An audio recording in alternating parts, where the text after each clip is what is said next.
Praise the Lord. Amen. Hallelujah. Sino masaya na narito ngayong gabi?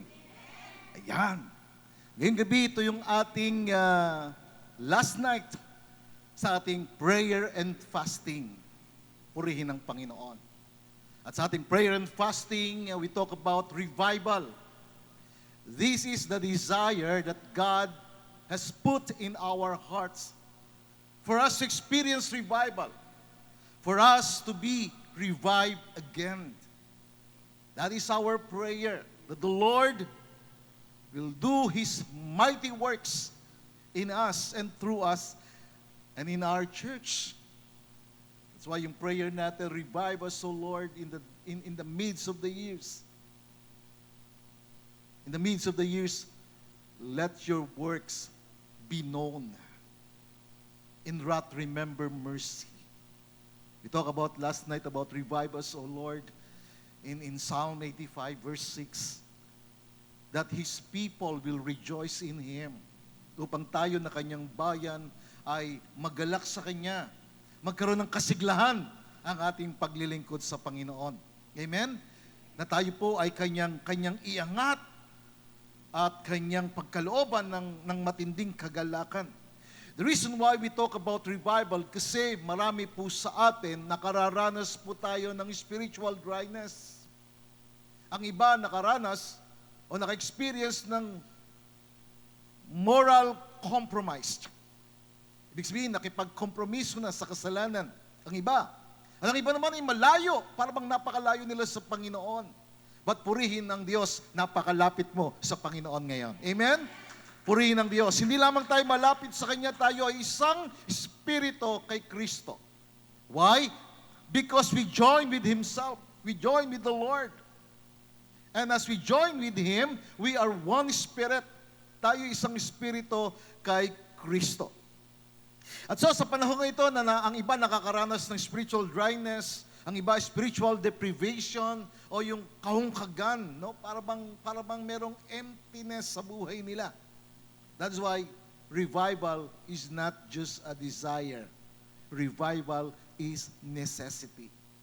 And we're here, we desperately crying out to God to revive us. So the message today is the hope of revival, resurrection, and revelation of living in God's presence. Ngayong gabi, mga kapatid, ihanda niyo ang sarili niyo. Sapagkat ito yung ating pong third day. And may gagawin ng Panginoon sa inyo. May gagawin ng Panginoon sa bawat isa. And so, in the book of Hosea, makikita natin dito yung divine invitation ng Panginoon. Yung kanyang banal na panawagan sa bawat isa, na tayo po ay hindi lamang bumalik sa Kanya, kundi upang ikaw ay pagalingin ng Panginoon. Sino gusto pagalingin ng Panginoon? Emotionally, pagalingin ng Panginoon. Mentally, spiritually, even physically, pagalingin ng Panginoon. And then, i-revive ng Panginoon at i-raise up ni Lord ang iyong spirit. I-lift up ni Lord ang iyong spirit, ang iyong soul, na ikaw ay maging masigla, maging masaya ka sa iyong paglilingkod sa Panginoon. Hindi lamang ngayong gabi, kundi araw-araw. Purihin ang Panginoon. So this is the word of God for us tonight. It's in Hosea 6, verse 1. It says, "Come." Prophet Hosea says to his people, and me as God's representative sa inyo, I'm calling you, and this is divine invitation. Come. Lumapit tayo. Let us return to the Lord. Bumalik tayo sa Panginoon. He has torn us to pieces, but He will heal us. Nasugatan tayo, nasaktan tayo, pero pagagalingin niya tayo. Amen? He has injured us, but He will bind up our wounds. Hinayaan niya tayong masaktan. Ang iba, of course, talaga si Lord hinahayaan ka ng Panginoon Dinidisiplina tayo ng Panginoon upang tayo po ay matuto at siya rin ang nagpapagaling. Amen? Siya rin ang naglalagay ng benda sa atin, na binabalutan niya yung sugat natin. And verse 2 it says, after 2 days, He will revive us. Praise the Lord. After 2 days, and today is the 3rd day, He will revive us, and on the 3rd day, He will restore us. For what purpose? Sa paanong paraan? That we may live in His presence. Purihin ang Panginoon. Upang tayo po ay mabuhay sa Kanyang presensya. Na makasama natin ang presensya ng Panginoon araw-araw. That we must be aware and conscious of His presence. That the face of God will shine upon us. For in the presence of God is fullness of joy. Kaya, pag nasa presence ka ni Lord, magiging masigla ang buhay. Energetic ang buhay. Enthusiastic ang buhay. Full of enthusiasm. Punong-puno ng sigla, punong-puno ng galak. You see, itong verse na to, na-capture niya yung heart of revival eh. Yung resurrection at yung revelation ng pamumuhay sa presensya ng Panginoon.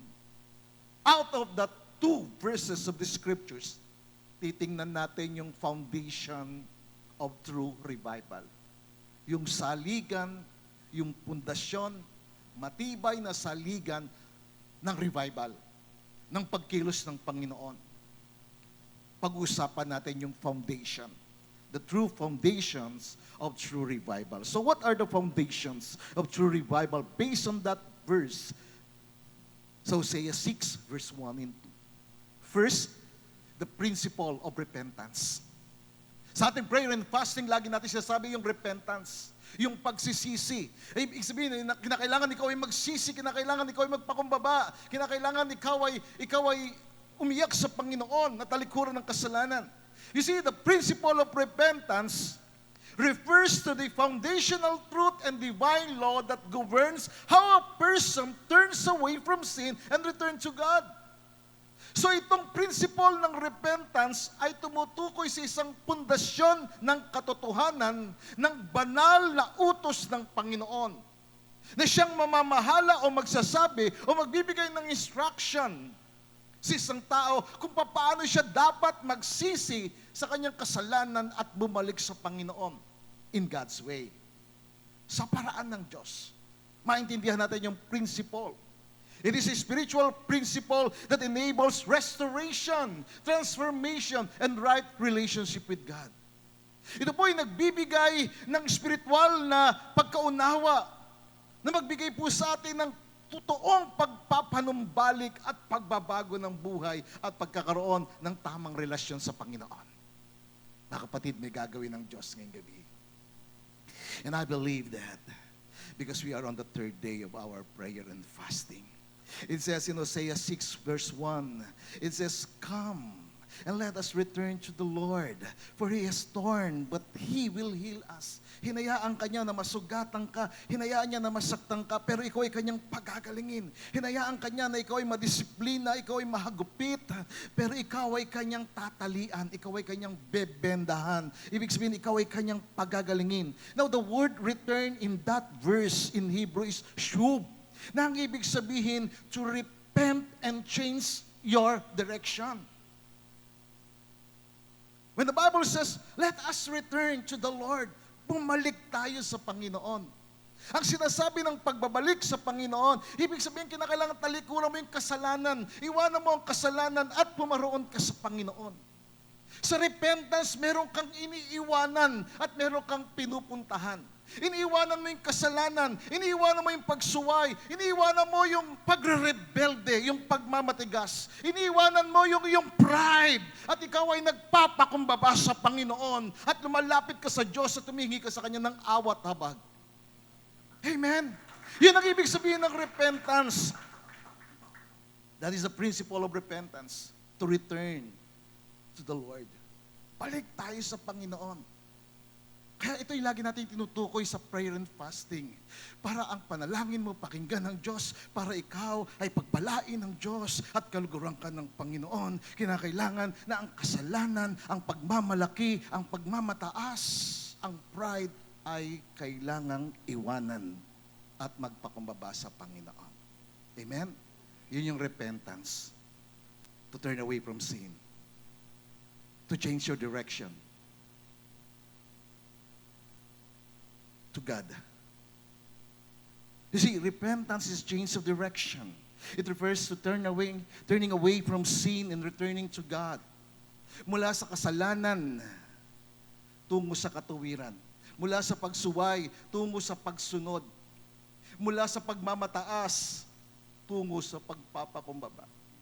Tandaan natin yung sinabi sa Isaiah 57 verse 15, na tinalakay natin yung nakaraan gabi, di ba? Kasama ng Diyos yung nagpapakumbaba. Hindi natutuwa ang Diyos sa taong nagmamataas. So, in the principle of repentance, for us to experience true revival, there must be a true repentance. True repentance or true revival begins with true repentance, not just emotionally. Na magsisisi ka ng kasalanan, hindi lamang yung sa emosyon mo, na ikaw ay nakarinig sa salita ng Panginoon at kinakailangan emotionally na ikaw ay magre-repent. No, it's not just emotionally, but in obedience and surrender to God. Sa pamagitan ng pagsunod at pagsuko ng ating buhay sa Panginoon. Na ang Diyos ang mamahala sa atin. Hindi tayo ang mamahala ng ating sarili. Hindi tayo ang mag-control at mag-manipulate ng ating kalooban. Hindi ang kalooban natin, kundi ang kalooban ng Diyos sa atin. Amen? You see, repentance is the gateway to revival. Ang pagsisisi sa kasalanan, ang pagtalikod sa kasalanan, ito yung daan upang maranasan ng isang tao ang revival, ang makapangyarihang pagkilos ng Panginoon. Tandaan natin, kung walang pagsisisi, walang spiritual awakening. Walang pagdampi ng Diyos sa buhay ng isang tao kung walang pagsisisi at pagtalikod sa kasalanan. Kaya nga sinabi ng verse natin, ito ay, He has torn us. Kumbaga hinayaan niya tayong masaktan, but He will heal us. The tearing is not out of anger. Kumbaga pag ikaw ay hinayaan ng Panginoon na masaktan, hindi siya galit sa'yo. Galit siya sa kasalanan mo. Hindi siya galit sa'yo. Galit siya sa pagmamataas mo. Galit siya sa matigas na kalooban. Nababagbag ang puso ng Diyos kapag ang isang tao, yung kanyang kalooban ay naroroon, nagpapakumbaba. Lumalambot ang puso. Hindi matigas ang kalooban. Hindi natutuwa ang Diyos sa mga taong matigas ang kalooban. Kinalulugdan niya yung mga tao na nagpapakumbaba sa Kanya. You see, God's discipline is not to destroy, but to heal. Kaya importante yung indisiplina di ba? Kaya nga nung panahon namin noon, nung panahon ni Apo Makoy pa noon, naabutan ba natin yun? Yung matandang Marcos noon, meron siyang logo, meron siyang tinatawag na propaganda. Sinasabi niya, sa ikaunlad ng bayan, disiplina ang kailangan. Naalala niyo yun? Kaya nga si Ariel Oreta ay nakulong. Ikinulong siya. Bakit ang sinabi niya? Kasi sinabi niya, sa ikaunlad ng bayan, bisikleta ang kailangan. Kinulong siya. But totoo naman po, ang pag-unlad ng bayan, ang pag-unlad ng buhay ay nasa pagdidisiplina. Ang paglago natin spiritually ay nasa pagdidisiplina at pagsunod sa Panginoon. Amen? Kaya napakahalaga na maintindihan natin, kaya dito sinasabi dito, halika kayo, lumapit tayo sa Panginoon. Bagamat hinayaan niya tayong masaktan, bagamat sinaktan niya tayo. Pero pagagalingin niya tayo. Amen? Bakit? Kasi siya yung Diyos na nagmamahal. Purihin ang Panginoon. He is stricken, but He will bind us up. Tayo kanyang nahagupit, minsan tayo kanyang napalo. Kaya diba sabi sa Hebrews chapter 12, yung tatay, dinidisiplina yung anak. Kaya dinidisiplina yung anak kasi yung anak, naiiba ng daan. Kaya merong pagdidisiplina. Merong konting palo. Sa panahon natin ngayon, mga bata, mga lumalaki na sa henerasyon na natin ngayon, hindi na napalo, wala nang disiplina, kaya kita mo yung ugali, di ba? Mapagmataas. Hindi nakaramdam ng palo. Walang takot. Kaya po, sa Panginoon, para malugod ang Diyos, kinakailangan magkaroon ng takot. At kaya nagkakaroon ng takot dahil mayroong pagdidisiplina ng Panginoon. That is the principle of repentance. You see, our key point tonight is this: revival or true revival begins when we humble ourselves and turn away from sins and return to the Lord.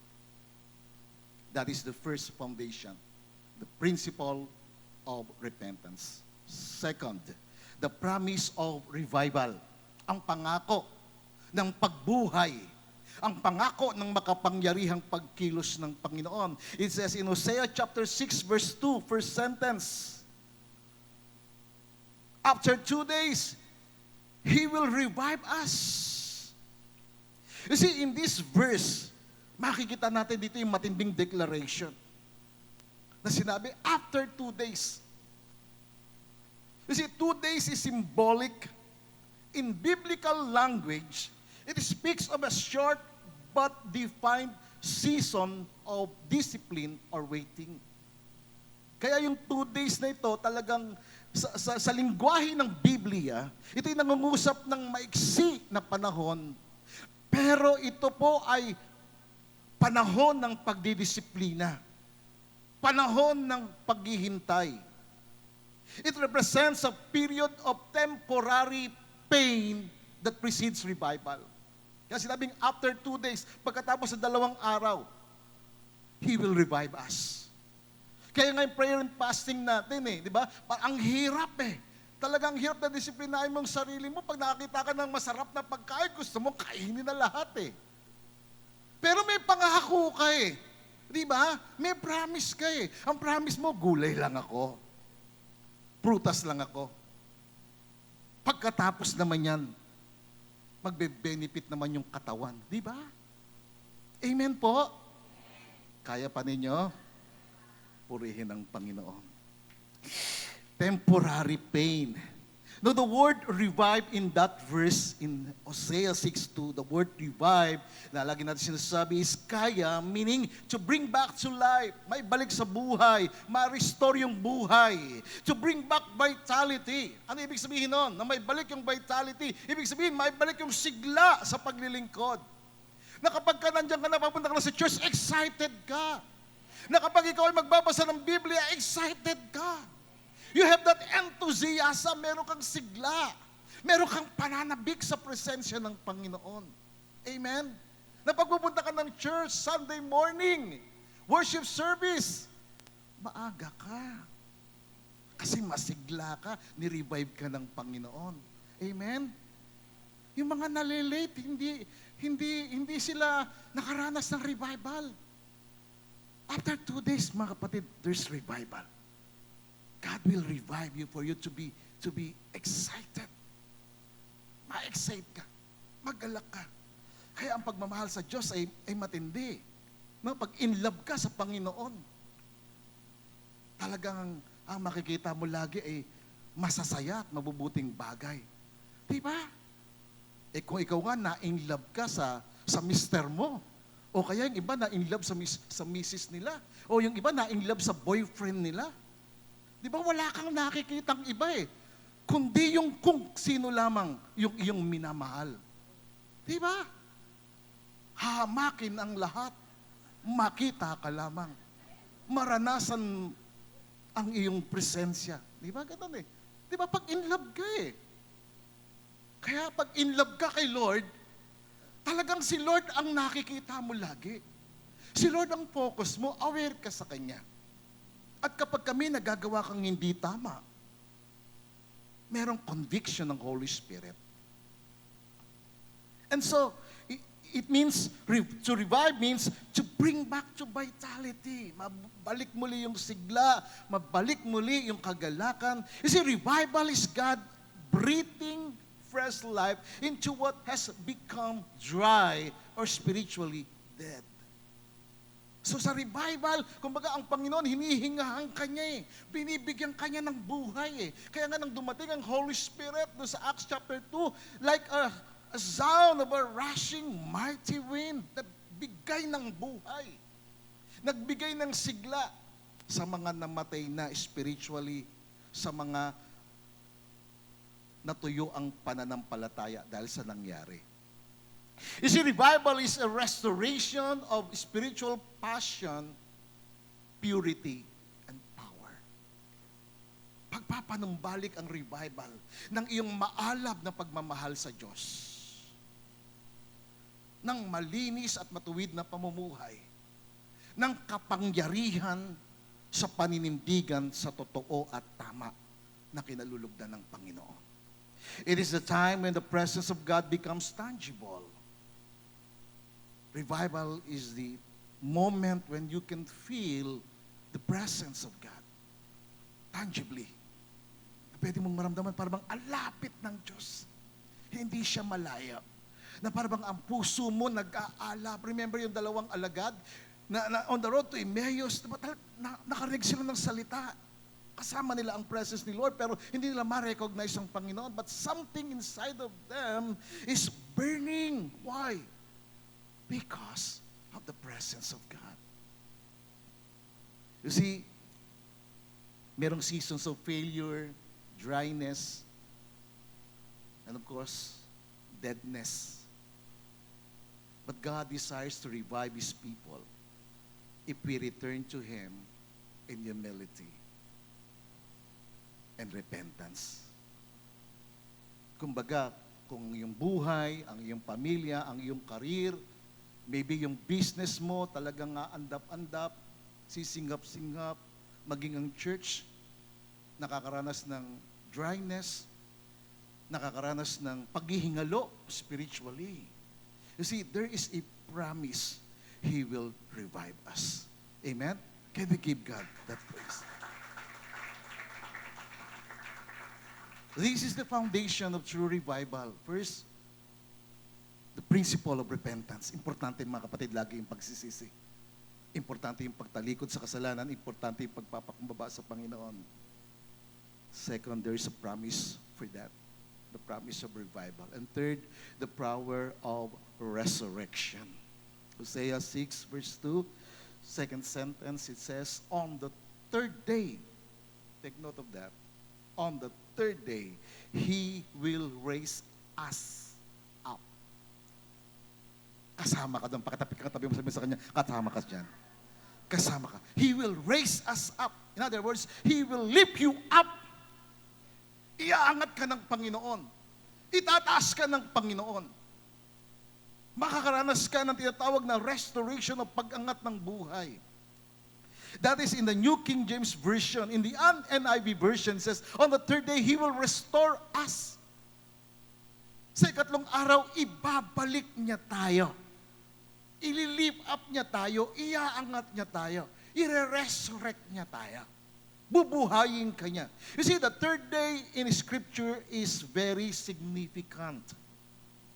The third day symbolism is very significant in the Scripture. Sa isip ng isang Hudyo, ang ikatlong araw ay nagre-represent ng day of deliverance, day of completion, day of divine intervention. Bakit? Kasi naintindihan nila, naunawaan nila kung sino yung Diyos na pinaglilingkuran nila. Mahalaga sa Diyos yung 3 araw. Mahalaga sa Kanya. Kaya nga sa isip ng isang Hebreyo, ng isang Hudyo, yung ikatlong araw nagre-represent ito ng araw ng deliverance. Kaya nga remember si Esther, di ba na nag-prayer and fasting sila, sabi nila, mamamatay, sabi ni Mordecai sa kanya, mamamatay tayo pag wala kang ginawa. God has brought you in this place for such a time as this. Nilagay ka ng Panginoon sa ganitong lugar, sa ganitong pagkakataon para ikaw ay maging instrumento ng pagliligtas ng Panginoon. Kaya nag-prayer and fasting sila 3 araw. On the third day, then she received favor in the eyes of the king. Kanta ng buhay ni Esther. Napasa niyo ba yung kwento niya? Amen? Yeah. The day of deliverance, completion, divine intervention. Doon sa ikatlong araw, nakikialam ang Diyos. Kumikilos ang Diyos. gumagawa ng himala ang Diyos. Example niyan, si Abraham in Genesis 22 verse 4. He saw the place of sacrifice on the third day. Nung sinabi sa kanya ng Panginoon, ng Diyos Ama, na ialay mo ang iyong anak na si Isaac sa akin. Walang atubili na sumunod si Abraham. Si Isaac ang pinakamahalagang tao sa kanyang buhay. Pero sinabi ni Lord sa kanya, ialay mo. Sumunod siya.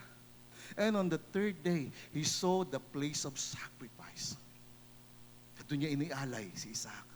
At nung akmang papatay niya na si Isaac, then nagsalita ang Diyos sa kanya, Abraham, Abraham, now I know. Ngayon naintindihan ko. Ngayon naunawaan ko. Ngayon nakita ko yung pagpapahalaga mo sa akin kaysa sa anak mo. Alam niyo sa atin, marami tayong Isaac sa buhay natin. Yung ibang Isaac nila, yung trabaho nila, yung business nila, hindi nagsisimba kasi kailangan nandun ka sa business mo. Yung Isaac nila, yung pamilya nila. No?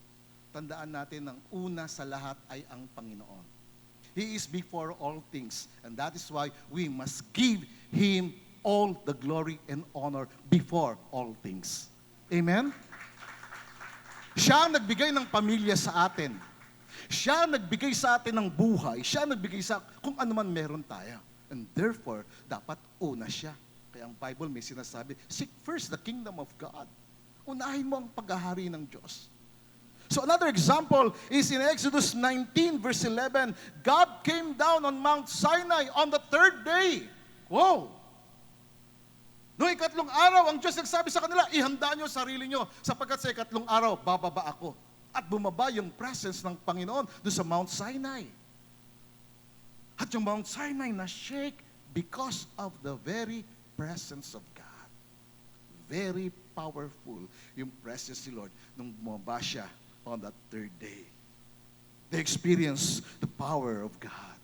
Nagkaroon sila ng banal na takot sa Diyos. Another example is in Jonah 1:17. Jonah was in the fish for 3 days and 3 nights. Nilulun ng malaking isda si Jonah. Bakit? Kasi si Jonah inutusan ng Panginoon na mangaral sa Nineveh. At si Jonah ayaw niyang mangaral sa Nineveh kasi pag nangaral siya sa Nineveh, ito yung mga Assyrians na modern day Hamas. Alam niyo ba yung mga Hamas?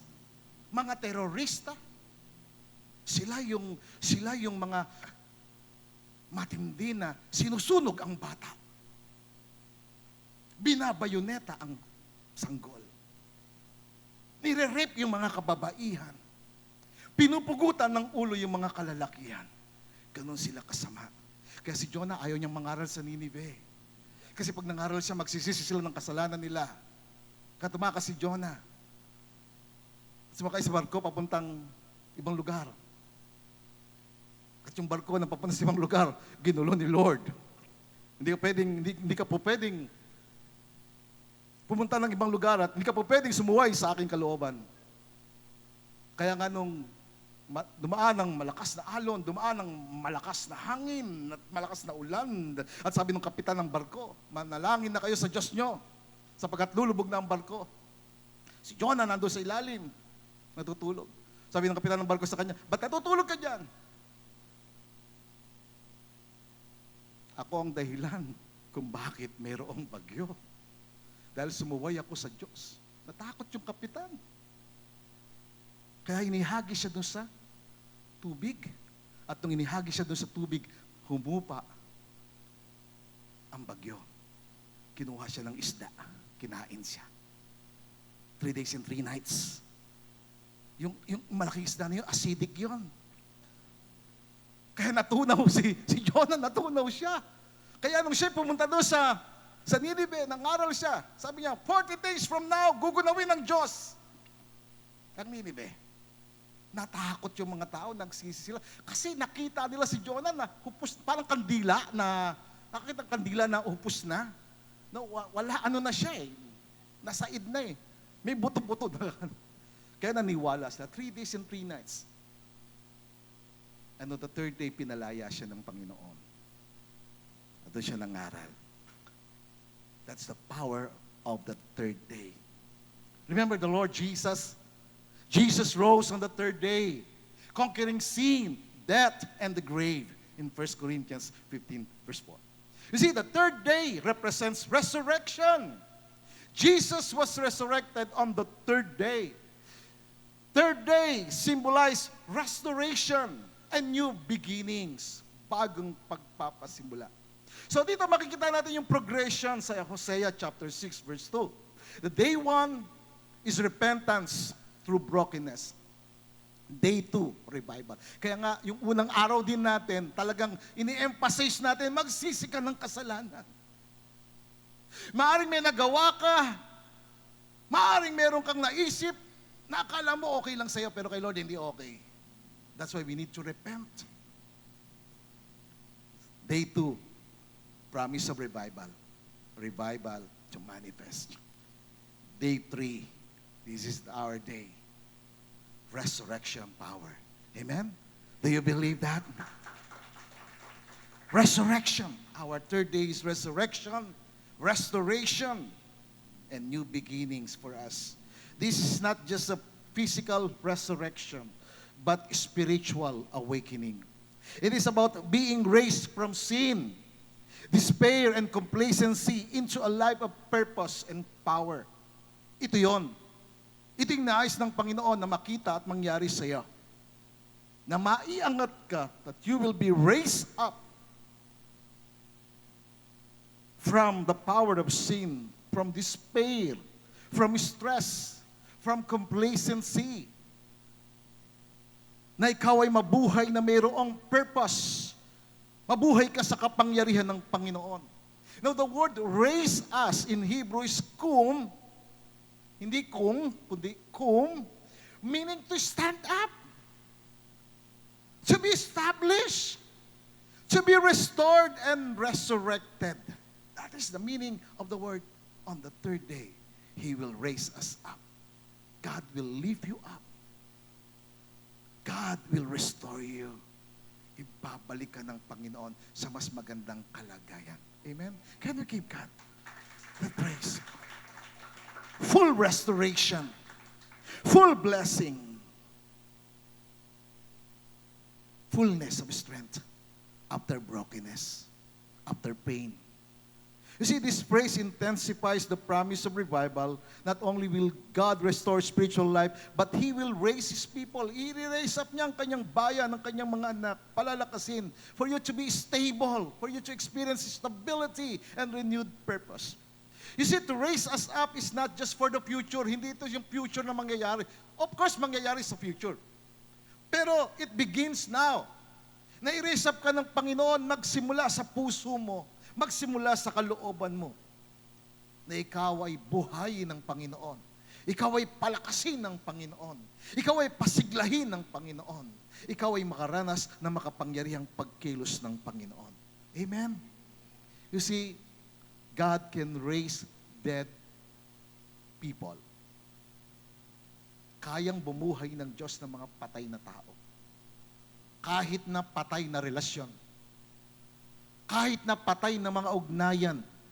Kahit na mga ministries na namatay na natuyo.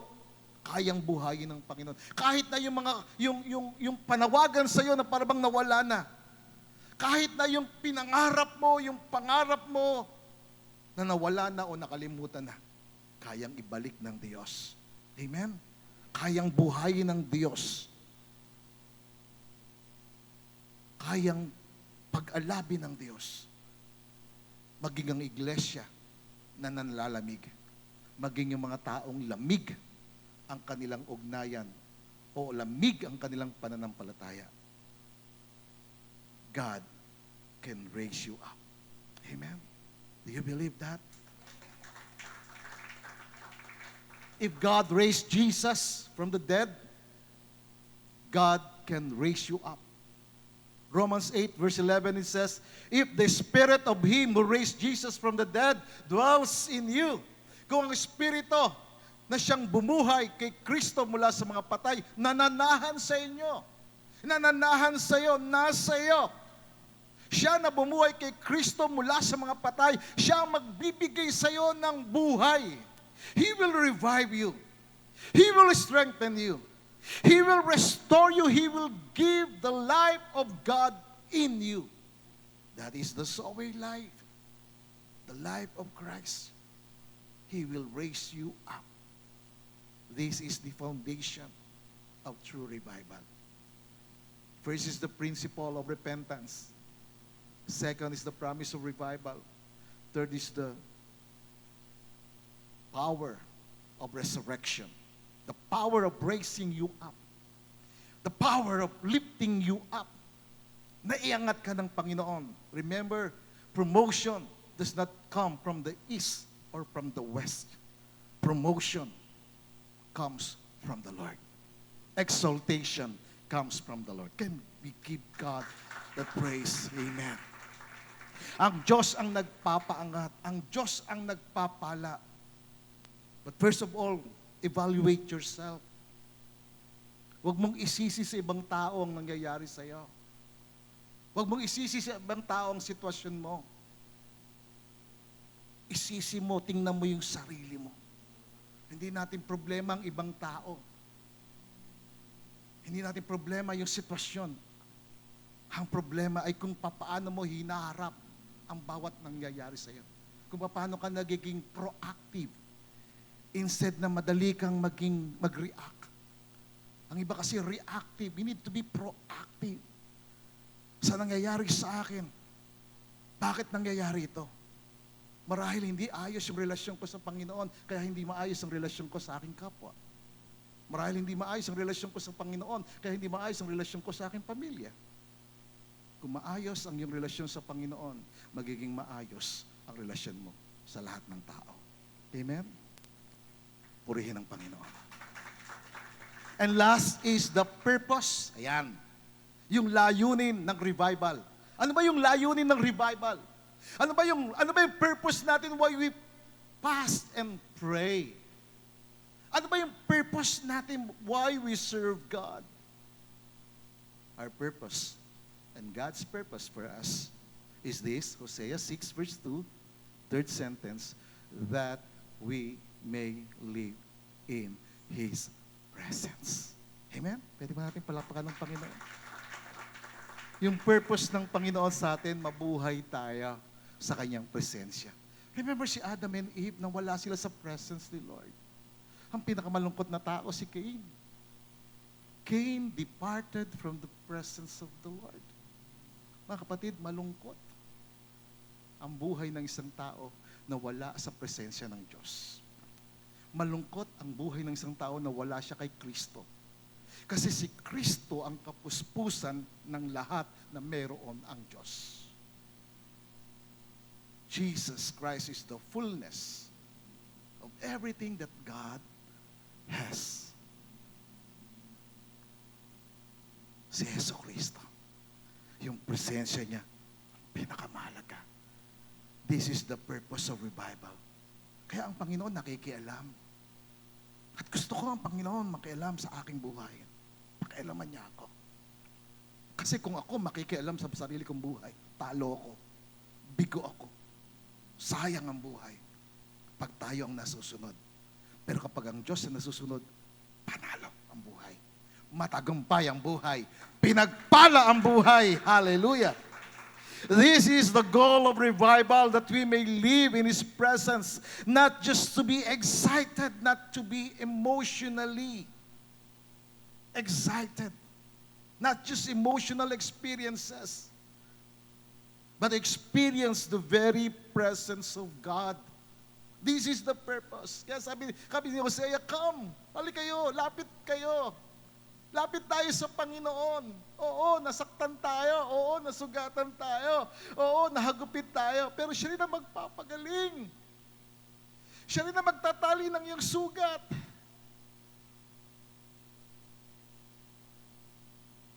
Siya ang ating Panginoon na nagmamahal sa atin. And He wants us to be in His presence. He wants us to experience revival.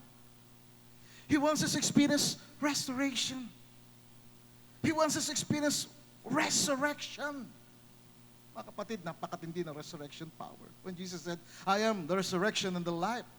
He who believes in me, though he died, he shall live again. That's the power of resurrection. Not just in the future, but even today. Na kaya niyang i-resurrect yung business mo, kaya niyang i-resurrect yung buhay mo, kaya niyang i-resurrect ang namang bagay na namatay sa'yo. Kung ang pananampalataya mo namatay, kaya niyang itong buhayin muli. Because He has a purpose for you and for me. And for us to live in His presence. Mabuhay tayo sa Kanyang presensya. Now the word to live in His presence means to return to a right and intimate relationship with God. Yun ang ibig sabihin ng mabuhay tayo sa presensya ng Panginoon. Ibig sabihin, bumalik tayo at magkaroon tayo ng matuwid at malalim na ugnayan sa Panginoon. Na kapag sinabi mo, ang Panginoon ang pinakamahalaga sa akin, dapat siya ang pinakamahalaga. Dapat siya yung una. Hindi ang ibang bagay. So yun ang ibig sabihin ng pamumuhay sa presensya niya. Ibig sabihin, ikaw ay babalik sa isang matuwid, malalim, makahulugan na ugnayan sa Panginoon. Dahil kapag maayos at makahulugan, malalim ang ugnayan mo sa Panginoon, magiging malalim at makahulugan din ang pagharap mo sa bawat pagsubok sa buhay. At mapagtatagumpayan mo lahat ng problema, lahat ng pagsubok. Bakit? Nasa iyo ang solution. Sino ang solution? Sino ang kasagutan? Siya si Jesucristo. Kaya kasabi ng 1 Corinthians 6:17, ang sinumang nakiisa kay Jesucristo ay isang espiritu. Hindi kakaibang espiritu. Isang espiritu. Espiritu ng Diyos. Espiritu ng kabanalan. Espiritu ng pagpapakumbaba. To live in His presence, it means to dwell in a covenant relationship and favor with God. Yun ang ibig sabihin ng pamumuhay sa presensya ng Panginoon. Ibig sabihin, manatili ka sa iyong tipan ng ugnayan sa Panginoon upang patuloy mong maranasan yung pagpapala niya, yung favor niya, na kahit saan ka pumunta, yung favor ni Lord nasa iyo. Ang bawat hawakan ng iyong kamay, pinagpapala ng Panginoon. Saan ka man pumunta, kasama mo ang Panginoon. Ang sino mang umaway sa iyo, aawayin ng Panginoon. Bakit? Sabi ni Lord, your battle is my battle. Amen? Siya yung magtatanggol sa iyo. Siya ang lalaban para sa iyo. Kaya pag kami nang iinis sa iyo, nang ookray sa iyo, nang bubuli sa iyo, hayaan mo lang sila. Dahil ang Panginoon na magtatanggol sa iyo. Amen? Hindi nyo kailangan si tanggol kasi ang tagapagtanggol nyo ay ang Panginoong Jesucristo. To live in His presence means to live in awareness and consciousness of God's presence every day. Yun ang ibig sabihin ng mamuhay. Yun yung purpose nito eh. Kaya tayo nagpipray, kaya tayo umiyak sa Panginoon. Bakit? Kasi feeling natin parang ang layo natin sa Panginoon. Kaya nga kapag nakakaranas ako na parang ang layo ko yata sa Panginoon, lumuluhod ako. Umiiyak ako sa Panginoon, Lord. Parang hindi na kita nararamdaman. Maybe because hindi na tama yung buhay ko. Maybe because hindi ko pinagpapahalagaan yung covenant. Maybe because I am not aware of your presence. The presence of God is with us, and we should be aware of Him. Amen? We must be conscious of Him. Huwag kang maging conscious sa mga nangyayari sa iyong paligid. Huwag kang maging conscious doon sa, ano ba yung balita? Ano ba yung nangyayari ngayon? No. Darating at darating ang masamang balita. But if you are conscious of your God, of His presence, lagi kang may dalang mabuting balita. Purihin ang Panginoon. To live in His presence means to walk in continual fellowship with God and obedience with Him. Obedience to Him. Na tayo po'y lumakad, nagpapatuloy na meron tayong communion with the Holy Spirit. Meron tayong fellowship with the Lord. And we are obedient to Him. Mga kapatid, it is not just revival. It is a covenant relationship with God. It is a spiritual union with Christ. Being one spirit with Him. Being in His presence. bearing His image. When you live in the presence of God, in the presence of Christ, you bear the image of Christ.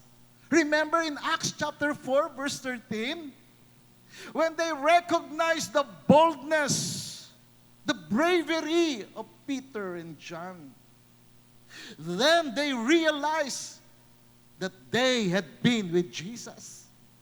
They had been in the presence of Jesus. They bear the image of Christ. Nakita si Kristo sa kanila. Nag-reflect ang liwanag ni Kristo sa kanila. It's about bearing His image, His life. Ang buhay ni Kristo nasa atin. That's why Paul says in Galatians 2:20, I have been crucified with Christ. Napako akong kasama ni Kristo. Lahat ng kasalanan ko napako sa krus. Lahat ng sumpa at kasamaan sa aking buhay, napako sa krus. Hindi na ako ang nabubuhay sa aking sarili, kundi si Kristo na ang nabubuhay sa akin. Si Kristo na ba ang nabubuhay sa iyo? Kung si Kristo ang nabubuhay sa iyo, lalayuan mo ang bawat anyo ng kasamaan. Lalayo ka sa pagmamataas. Lalayo ka sa kasalanan at kasamaan. Magpapakumbaba ka sa Panginoon. Bakit? Kasi ang kalikasan ng Diyos ay pagpapakumbaba. Itinataas ng Panginoon na nagpapakumbaba. Binibigyan niya ng maraming biyaya ang nagpapakumbaba. Binabagsak ang nagmamataas. Kaya ako sa buhay ko, di ako nagmamataas. Kahit anong marating ko, hindi ako magmamataas. Mananatili akong nagpapakumbaba. You see, revival has a purpose. Not to entertain us, but to empower us. Revival is not to make you and me, us, famous, but to shine His face on us. That's revival. That's living in the presence of the Lord. That the face of God is shining upon you. Nakikita sa iyo yung liwanag. Nagliliwanag sa iyo ang mukha ng Panginoon. It is not just to bless us, but to bear His image. Nadalhin natin ang imahe ni Kristo. For we were created in the image of God. For us to remain in that image, makita ang Diyos sa iyong buhay. So the question tonight is this: how do we respond to this foundational truth of true revival? Kung nais natin ng revival, ng resurrection, ng restoration, ng matinding pagkilos ng Panginoon, kailangan sundin natin yung nakasulat sa Hosea 6, verse 1 and 2. Una, return to the Lord in repentance. Again, balik tayo sa Panginoon sa pagsisisi.